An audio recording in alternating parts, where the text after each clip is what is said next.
Bonjour tout le monde, j'espère que vous allez bien. Me revoilà sur YouTube.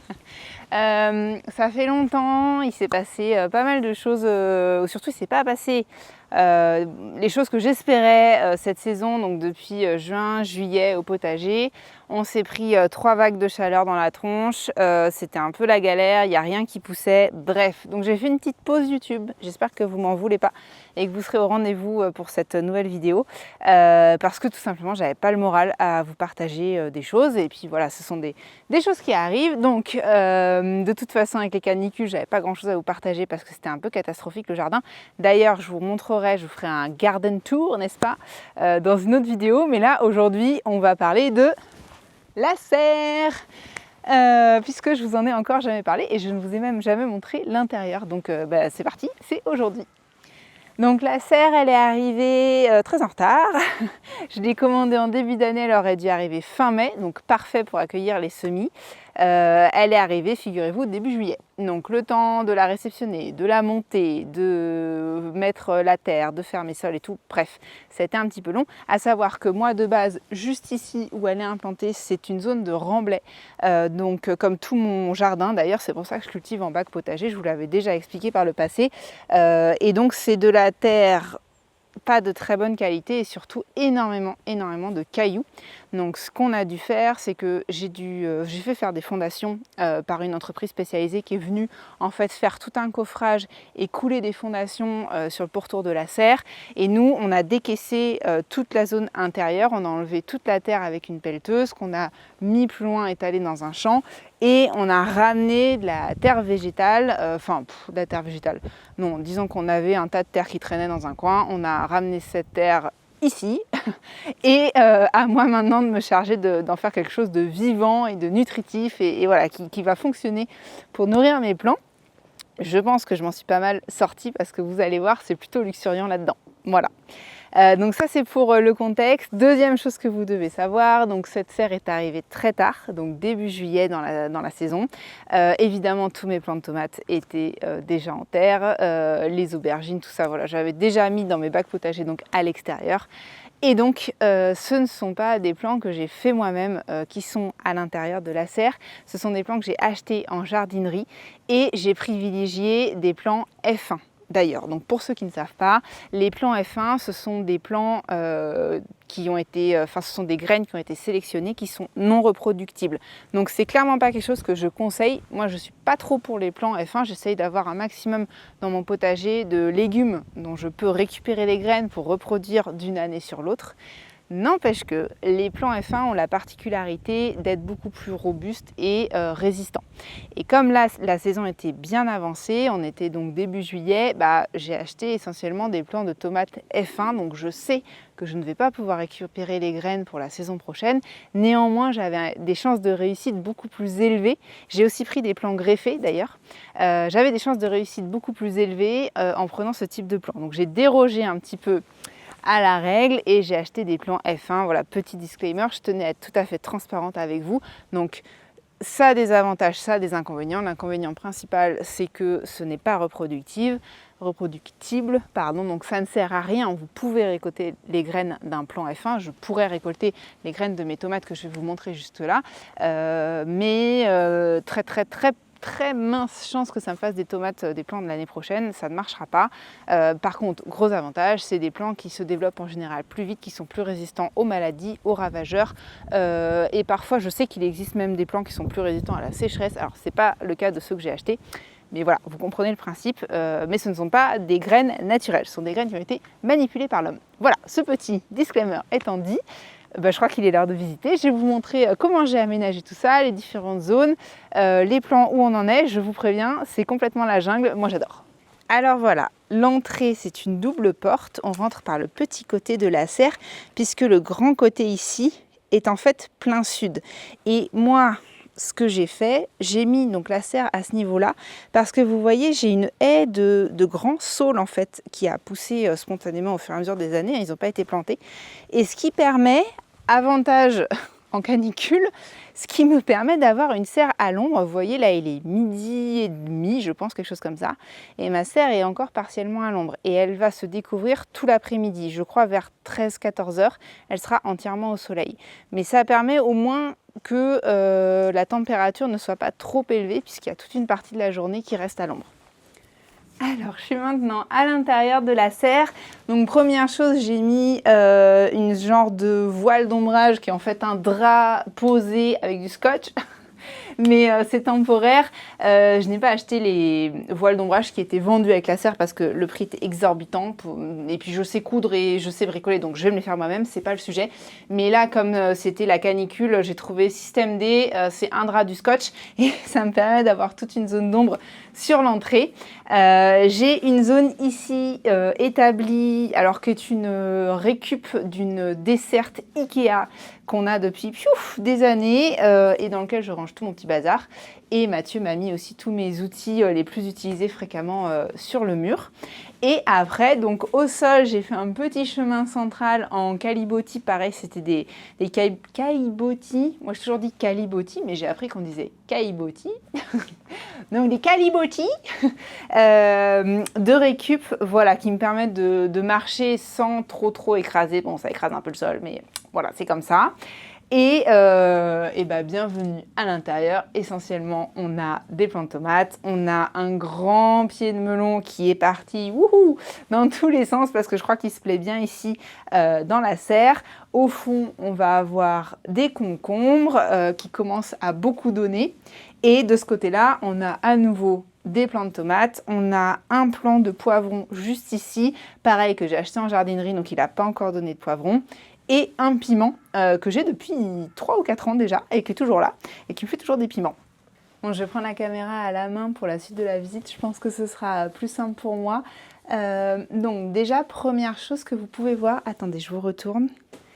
Et ça, c'est vraiment quelque chose de flagrant. Donc ma serre est une serre adossée à un mur en pierre, comme vous pouvez le constater. De l'autre côté, c'est un espace de stockage pour le bois. Donc ce n'est pas une maison habitée, ce n'est pas chauffé, il n'y a personne qui vit dedans. C'est juste un stockage de bois. Et en fait, le mur emmagasine vraiment la chaleur. Et moi, je constate, je ne sais pas si c'est aussi visible à la vidéo, mais tous les plants de ce côté-là sont beaucoup plus fournis et développés que les plants qui sont finalement côté froid quand il fait nuit. Et alors, c'est vrai que au fur et à mesure des semaines, ça a bien évolué, mais vraiment, je vous assure que quand j'ai fait les plantations au début, ce côté-là a vraiment été beaucoup plus rapide à se développer que l'autre côté. Les plants ont grossi beaucoup plus vite. Et donc voilà, c'est une différence que je trouve très intéressante de constater, surtout si vous avez un projet serre vous-même et que vous vous posez la question de est-ce que ça vaut le coup d'avoir une serre adossée et quels sont les avantages. Et bien franchement, je pense que la restitution de chaleur grâce à l'inertie du mur qu'il a emmagasiné toute la journée, ça fait une vraie différence, surtout en début de saison. Je pense notamment au mois de mai où on se prend encore des journées un petit peu froides, du mauvais temps et tout. Et bien là, je pense que vraiment, dès qu'il y a un rayon de soleil, le mur chauffe et la nuit, il restitue lentement la chaleur. Donc ça, premier point, premier avantage de la serre adossée. Après, comment elle est faite cette serre? Et donc comme je vous disais, tout ce grand côté vitré là derrière moi est exposé plein sud toute la journée. C'est juste que j'ai une haie d'arbres, bon là qui me permet de vous faire cette vidéo sans avoir les yeux comme ça tout éclatés parce qu'on est en plein soleil. Donc ça maintient la serre à l'ombre. À savoir que je peux toujours couper quelques branches. Ce sont des arbres qui sont pas très anciens et faciles à couper si jamais je constate que ça fait trop d'ombre. Mais pour cette année qui est une année à canicule, c'est très bien. Autre chose que je voulais vous montrer, donc en termes d'arrosage, je n'ai pas de système d'irrigation ou de goutte à goutte. Moi, j'ai tout de suite fonctionné avec des Zoya. Voilà, donc ce sont des Zoya qui viennent de chez Poterie Luton. J'en parle régulièrement parce qu'ils sont à côté de chez moi. J'ai 100% confiance dans cette entreprise qui est une entreprise familiale, locale, et ils sont vraiment adorables. Et donc voilà, j'ai 4 Oya qui sont assez grandes dans ma serre. Je ne me rappelle plus de la contenance, mais je crois qu'elles font au moins 5 litres. Et donc ces Zoya, je les remplis une fois par semaine. Et ça me permet vraiment, et surtout cette année, donc qui était une année de forte chaleur, Vous voyez mon drap, je vous disais, mon drap horrible là qui est scotché derrière moi. Bon, c'est pas très beau, mais ça fait le boulot. Donc les Zoyas, vraiment game changer. Si j'ai un conseil à vous donner au potager, mettez des Zoyas. Ça me permet moi de n'arroser qu'une seule fois par semaine à l'intérieur de la serre, pardon, malgré les canicules, malgré voilà, la saison de 2026 qu'on connaît tous. Les Zoyas, ça m'a vraiment fait économiser beaucoup de temps et mes plantes ne manquent pas d'arrosage puisque regardez, juste devant moi, on a ces belles tomates. Bon, le plan en est plein, il y en a partout. Hop. Alors, à savoir que moi, je suis plutôt pour ne pas trop tailler les gourmands, les feuilles, ce truc-là. Donc, c'est complètement la jungle chez moi, mais je suis tout à fait OK avec ça. Donc, pour revenir sur l'arrosage, les Zoyas, game changer. Après, j'ai mis, je vais vous montrer, là, on voit bien, au pied de presque tous les plants, j'ai mis, hop, vous les voyez? Non, vous les voyez pas. Voilà. Vous voyez là, au bout de mon doigt, c'est une bouteille en plastique de Perrier ou de boisson gazeuse. Je sais pas, moi je bois pas d'eau gazeuse, mais je les récupère. Ouais, ça doit être ça, ou Badois, ou quelque chose comme ça. Et donc, je mets ça planté au pied. Vous voyez mon pied de tomate, le départ du pied de tomate, hop là. Il est là. Et ce qui fait que, oui, quand j'arrose, j'enlève le paillage qui est ici et j'arrose au pied directement. Allô, l'autofocus, voilà. Donc, j'arrose là, mais en plus, je remplis cette petite bouteille-là. Et ça fait en complément de mon Noya, parce que mon Noya, elle est entre plusieurs plants, ça fait aussi une zone dans laquelle l'eau va s'écouler lentement, puisqu'il n'y a pas de bouchon au fond de cette bouteille, et donc elle est plantée dans la terre, donc il y a un bouchon de terre, si vous voulez, dedans, et ça se diffuse très lentement dans le sol, ça imbibe le sol petit à petit. Donc voilà au niveau de l'arrosage comment j'ai procédé. Et troisième chose que j'ai mis en place, je vais vous le trouver, attendez, il est un peu plus loin. J'ai aussi ce système-là que j'appelle l'éventail. Hop, il y a encore de l'eau dedans. Ça fait un éventail d'eau. Voilà, vous voyez, il y a des petits trous. Touc. Donc je le pose par terre. Tenez, je vais vous montrer. Je le pose à peu près au milieu de la serre comme ça. Je branche mon tuyau d'arrosage et en fait ça fait un grand éventail comme les jets d'une fontaine qui sort comme ça au milieu et ça va de droite à gauche lentement et ce qui permet d'arroser le feuillage des plants. Voilà. Alors je sais oui les plants de tomates il faut pas arroser le feuillage, tu vas avoir du mildiou, je sais, je vous vois arriver dans les commentaires, non. Vu les températures qu'on a eues, les plantes suent. Les plantes perdent de l'eau naturellement et franchement vu les températures qu'on a eues, c'est pas grave d'arroser les feuilles des plants de tomates. De toute façon les autres plants en avaient besoin et ça a fait du bien à tout le monde. Je vous assure, c'est pas parce que vous arrosez vos feuilles de tomates de temps en temps que vous allez avoir du mildiou. Tout va bien. Voilà. Et en plus j'ai une super ventilation. Ah oui, j'en ai pas parlé de ça. J'ai un Velux ici et un autre là avec un système, je vais vous montrer un petit peu mieux. Alors, hop, voilà, c'est un système d'ouverture automatique, c'est-à-dire que la zone noire que vous voyez ici, là, ça c'est une cartouche de gaz et qui fait que quand la température atteint un certain chiffre dans la serre, ça s'ouvre automatiquement d'une certaine ouverture. Donc là, bon, on peut voir sur ce Velux-là que c'est grand ouvert. Hop, si j'arrive à vous montrer. Voilà, donc là c'est ouvert au max. Et au fur et à mesure, ce soir que la température va baisser, le gaz qui est comprimé dans cette cartouche de gaz va se rétracter, donc va laisser plus de place pour le piquet qui est là. Le piquet va rentrer dans la cartouche de gaz au fur et à mesure que la température baisse, et donc la fenêtre va se fermer. Voilà, donc j'ai deux systèmes automatiques comme ça coûte un petit peu d'argent, c'est un petit investissement, mais en fait vous achetez votre tranquillité d'esprit qui fait que quand j'oublie ou quand j'ai pas le temps ou quoi, ou qu'on est chez des amis, j'ai pas à me rappeler de fermer la serre ou ouvrir la serre le matin, bref, ça se fait tout seul, c'est automatique, comme son nom l'indique. Au niveau des ouvertures, j'ai aussi une grande fenêtre ici qui s'ouvre en oscillobattant comme ça, donc elle est bloquée avec une espèce de tige en fer avec des trous. Et de l'autre côté, évidemment, j'ai mon trépied, mais j'ai surtout une double porte coulissante qui permet vraiment de faire un courant d'air dans la serre. Donc voilà, on parlait de mildiou tout à l'heure. Entre la fenêtre là, les deux Velux, je pense qu'on est pas mal. Alors, je continue la visite. Ce coup-ci, on va s'intéresser au côté qui n'est pas côté mur. Donc, hop, je vous tourne. Alors, on a ici un plant de poivron qui mériterait d'être tutoré, mais j'ai vu qu'on avait de jolies fleurs. Hop, donc peut-être qu'on va avoir des poivrons bientôt. Vous ne voyez rien, hein, le cadrage est nul. Voilà. Donc jolies fleurs. On a des petits piments hot lemon. Juste ici, là, tenez, il y en a un. Ça devient jaune. C'est des piments qui arrachent, mais je les adore parce qu'en fait, on n'en a besoin que de très peu. Donc c'est pour ça que j'ai gardé, j'avais plusieurs plants de piments et c'était un peu compliqué l'hivernage avant, j'avais pas de serre, j'avais pas d'espace de stockage, j'ai gardé que cette variété parce que vraiment j'adore.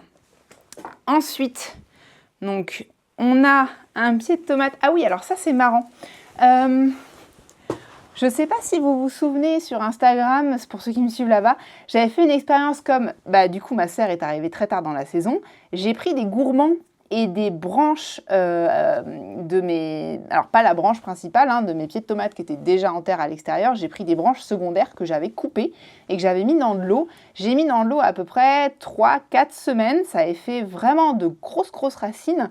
Et je les ai remis en terre il n'y a pas longtemps et ça a trop bien marché. Donc, petite astuce pour vous, si vous voulez multiplier des plants de tomates, si vous allez en visite chez un pote, il a des plants de tomates qui sont magnifiques, vous voulez en récupérer, mais bon, la saison des semis, elle est passée, paf, vous coupez un gourmand, vous lui coupez une branche s'il est d'accord, vous mettez dans de l'eau, ça refait des racines, et franchement, regardez comme ça marche bien. Ce plant-là, donc hop, il n'est pas encore très grand, hein, c'est normal, alors il est loin, si, attendez, j'allais vous dire, il est loin d'avoir encore fait des tomates, mais si, parce que regardez, il y a les premières fleurs qui sont juste ici.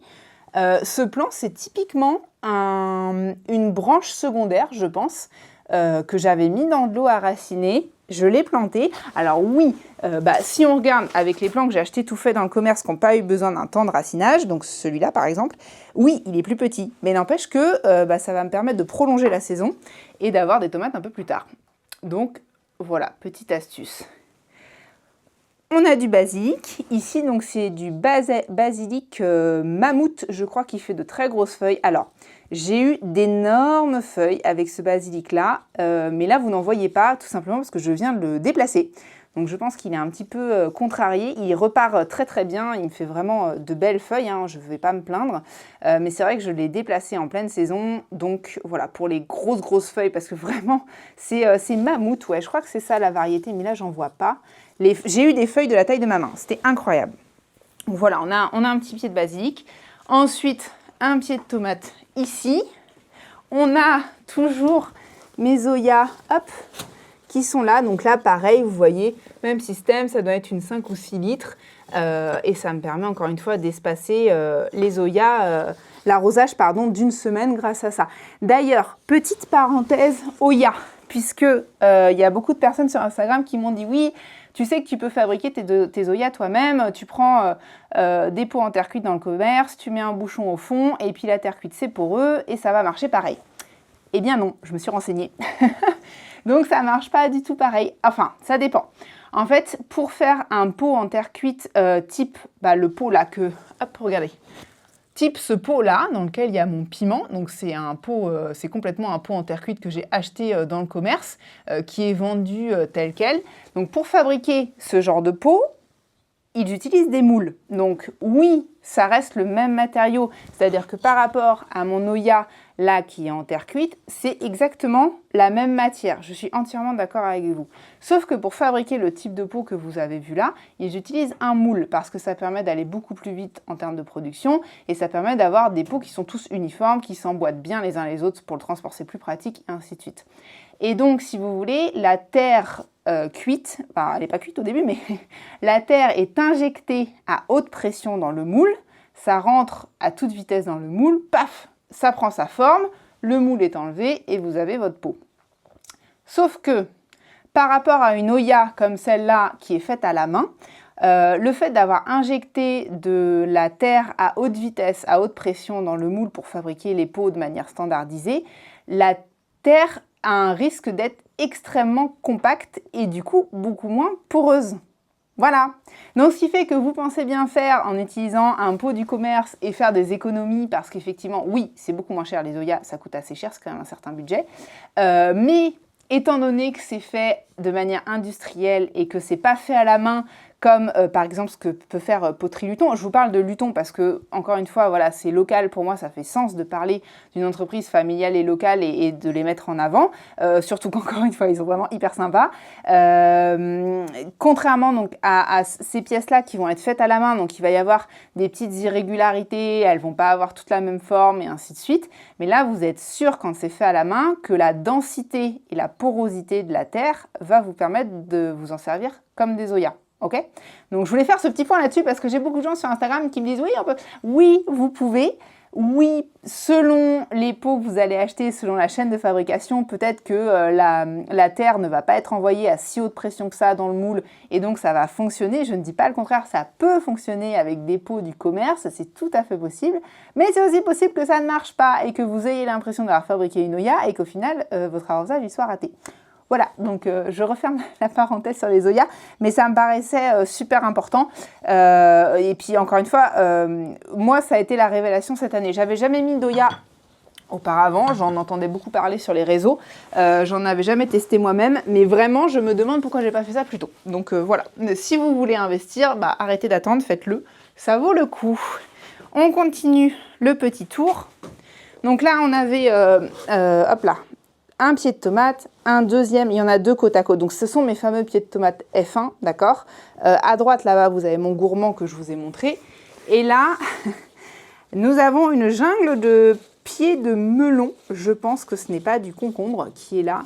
Comme j'ai planté tout un petit peu en vrac, en vitesse, parce que comme je vous disais, la saison était bien avancée, j'ai pas mis forcément d'étiquette au pied, mais à l'odeur, je pense que c'est du melon et c'est pas tout à fait la même texture de feuille.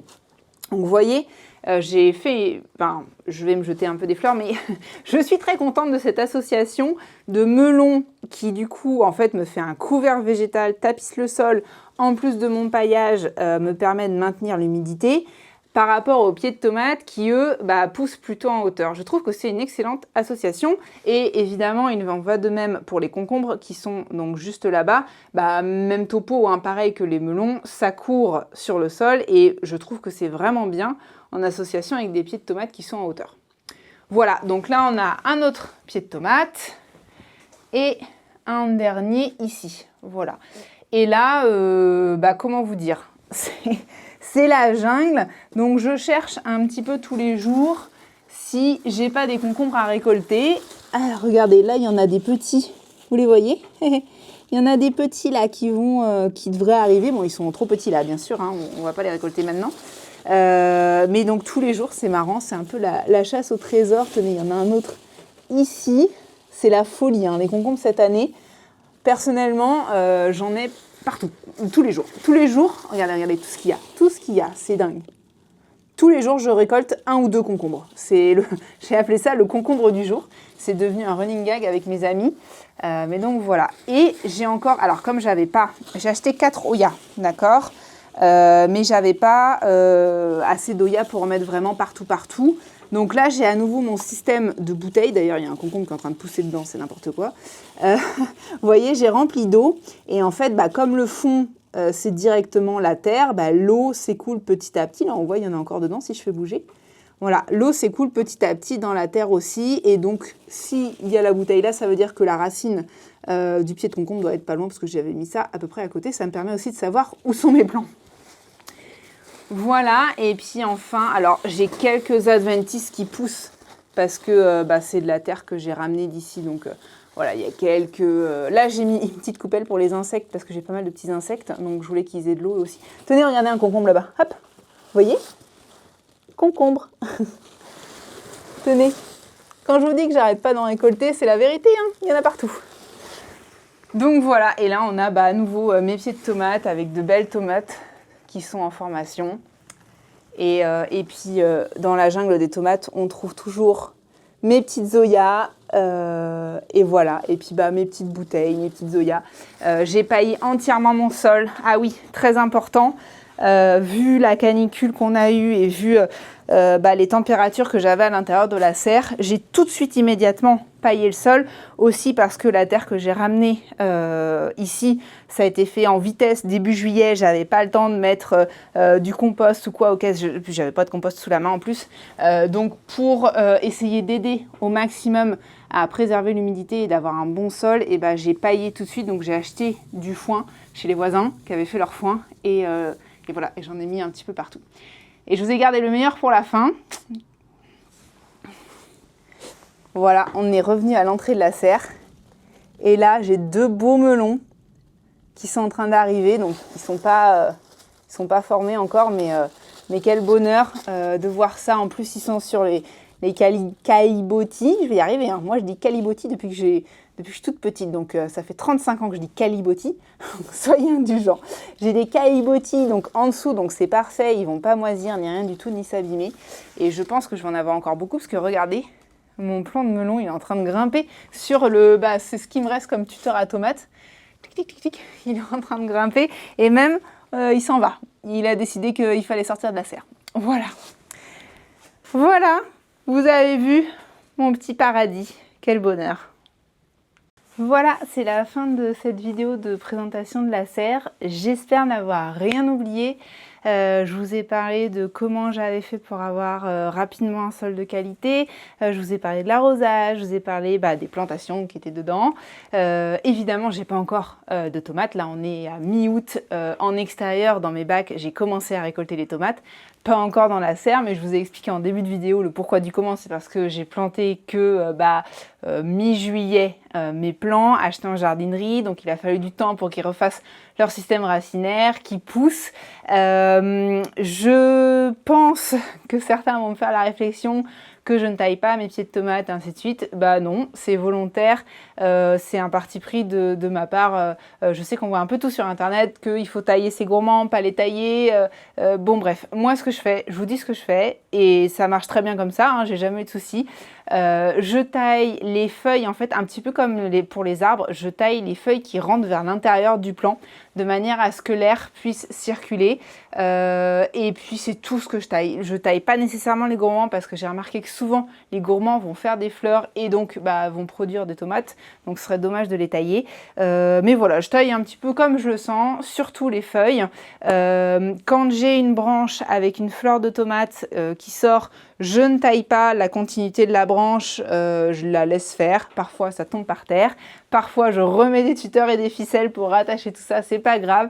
Moi ça me va bien comme ça fonctionne, j'ai de bonnes récoltes de tomates. Alors effectivement, encore une fois, pour l'instant pas dans la serre, mais ça va venir. Vous avez vu, il y a plein de fruits en formation. Voilà, et je pense qu'il n'y a pas qu'une seule façon de faire et que chacun fait du mieux qu'il peut et comme ça lui convient. Et c'est ce que je fais. Et écoutez, c'est tout ce que j'avais à vous dire pour cette vidéo. J'espère qu'elle vous aura plu. J'espère que ça vous donnera envie d'avoir une serre. Alors peut-être pas une serre en verre comme celle-là. Je ne l'ai pas précisé en début de vidéo. Moi, ça fait, allez, peut-être 4-5 ans que je regarde pour m'acheter une serre. Ça a été extrêmement long. Il fallait que je trouve vraiment quelque chose qui soit à la fois abordable financièrement, mais à moitié sur mesure quand même, parce qu'il fallait que ça aille avec mon mur en pierre, qui lui était déjà existant. En plus, moi je suis sur un terrain en pente. Bref, ça a nécessité des coûts supplémentaires pour faire les fondations. Mais voilà, c'était un choix réfléchi. J'habite sur un domaine en fait, alors qui n'est pas classé, mais un domaine avec quand même un manoir. Enfin, il y a tout un ensemble de bâtiments en fait. Voilà, moi j'ai ma maison au milieu de tout ça, mais donc ce sont des beaux bâtiments. Il y a un pigeonnier, il y a un côté très historique, et je ne voulais pas d'un tunnel, d'une serre tunnel en plastique pour des raisons esthétiques. Voilà, tout simplement, et de durabilité. Après, voilà, maintenant il y a des serres, des polytunnels qui sont très durables dans le temps, parce que les bâches en plastique, on arrive à faire des choses très résistantes, mais ça n'aurait pas été avec le paysage alentour, on va dire. Voilà, donc c'était un long processus de réflexion et ce que je voulais vous dire, c'est que c'est pas quelque chose que j'ai fait en un claquement de doigts et que voilà, les gros projets comme ça nécessitent du temps, de réflexion et un investissement financier qui est important. Donc, mais je ne peux que vous encourager, franchement, c'est que du bonheur. J'ai hâte de faire mes premières récoltes. Bon, je récolte déjà des concombres, mais ça, c'est presque pas drôle parce que des concombres cette année, j'en récolte de partout dans mon potager extérieur, il y en a partout. Mais voilà, j'ai surtout hâte de faire mes premières récoltes de tomates et surtout, l'arrière-saison, ça va être trop canon parce que je vais pouvoir, encore une fois, moi je suis en Bretagne ici, donc on a des hivers qui sont extrêmement pluvieux, maussade, pas forcément froid. On a la mer pas loin, donc c'est sûr que la mer voilà, tempère un peu le climat. On n'a pas de température extrême, mais voilà, je serais très contente d'être dans ma serre. Je me vois déjà avec la pluie qui tombe sur les vitres et puis moi à l'intérieur, à l'abri, en train de jardiner. Voilà, c'est une joie immense d'avoir cette serre. Je pense que c'est communicatif à travers la vidéo. Je ne sais pas si vous êtes en train de sourire derrière votre écran. Moi, je suis tout sourire parce que je suis hyper heureuse d'avoir réussi à m'offrir cette serre. Et puis voilà, ça va être le mot de la fin. Je ne sais pas trop comment conclure cette vidéo. J'espère que la vidéo vous aura plu. Je vais en faire d'autres. J'ai toute une vidéo à venir pour justement les personnes qui veulent acheter une serre en verre ou pas d'ailleurs. Je vais vous expliquer toutes les étapes de la livraison, l'installation, les fondations, comment la fixer au mur. J'ai une longue vidéo sur la serre qui va sortir un petit peu plus tard, mais j'attends des derniers éléments pour la montrer. Mais en tout cas, voilà, je pense qu'on a fait le tour. Si vous avez d'autres questions, vous me les mettez en commentaire. Merci d'avoir regardé jusqu'ici et je vous dis à très bientôt. Des bisous!